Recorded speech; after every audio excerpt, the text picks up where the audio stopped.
Hey guys, आज का topic तो आपको पता ही होगा। नहीं।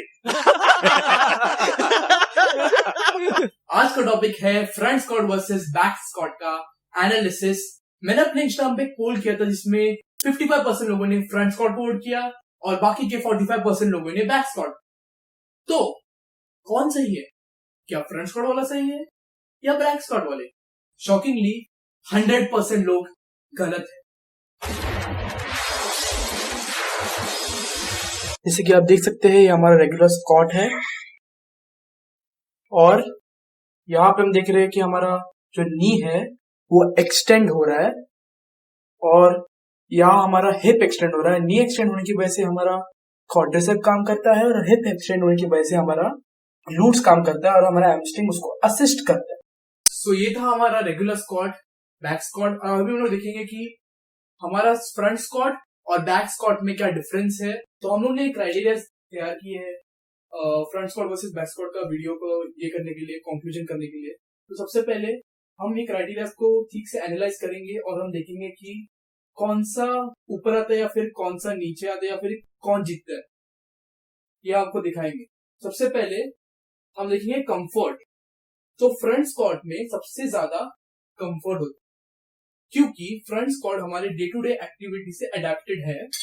क्योंकि हम मोस्टली जो भी चीजें उठाते हैं हम ऑब्जेक्ट को अपने फ्रंट से कैरी करते हैं, तो इसके लिए फ्रंट स्क्वाट ज्यादा बेटर है। और फ्रंट स्क्वाट में हम अपनी बॉडी को वैसा करने के लिए, हमको अडेप्टेशन के लिए हम लोग को एक्सरसाइज नहीं करना पड़ता, हमारी बॉडी उसके लिए ऑलरेडी अडेप्टेड है। तो इसके लिए हम लोग फ्रंट स्क्वाट को टिक करके 1 पॉइंट देंगे और बैक स्क्वाट को नहीं देंगे। तो अभी हम लोग देखेंगे मसल इन्वॉल्वमेंट।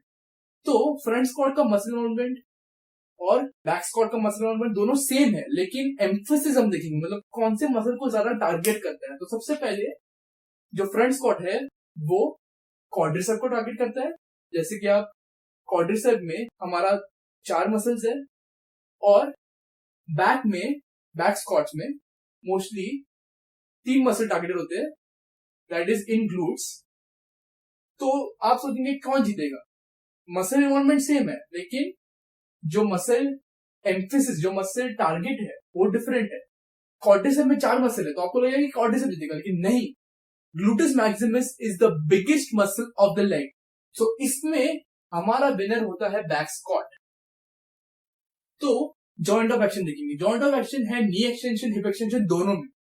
तो हम दोनों को 1-1 पॉइंट देंगे।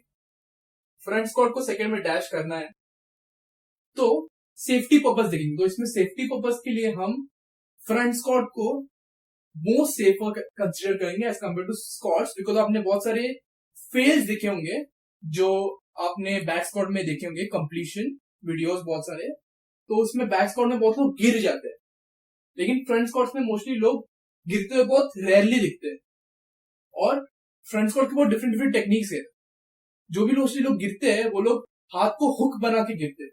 तो मोस्टली फ्रंट स्क्वाट में आप देखते नहीं कि कोई गिर रहा है, मतलब एज इन कोई इंजर्ड हो गया।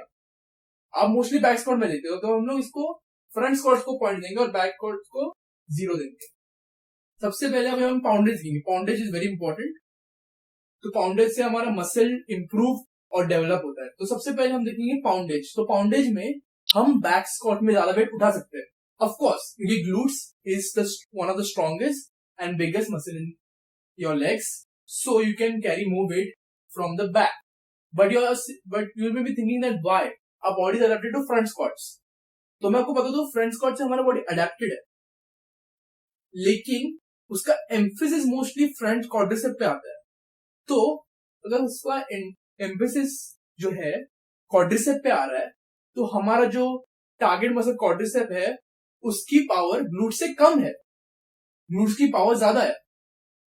इसीलिए ये पॉइंट जीता है बैक स्क्वाट। तो जैसा कि आप देख रहे हैं कि 1 2 3 फ्रंट स्क्वाट को 3 पॉइंट्स मिले हैं और 1 2 3 बैक स्क्वाट को भी 3 पॉइंट मिले। तो कंक्लूजन ड्रॉ करने के लिए बोथ आर नीडेड।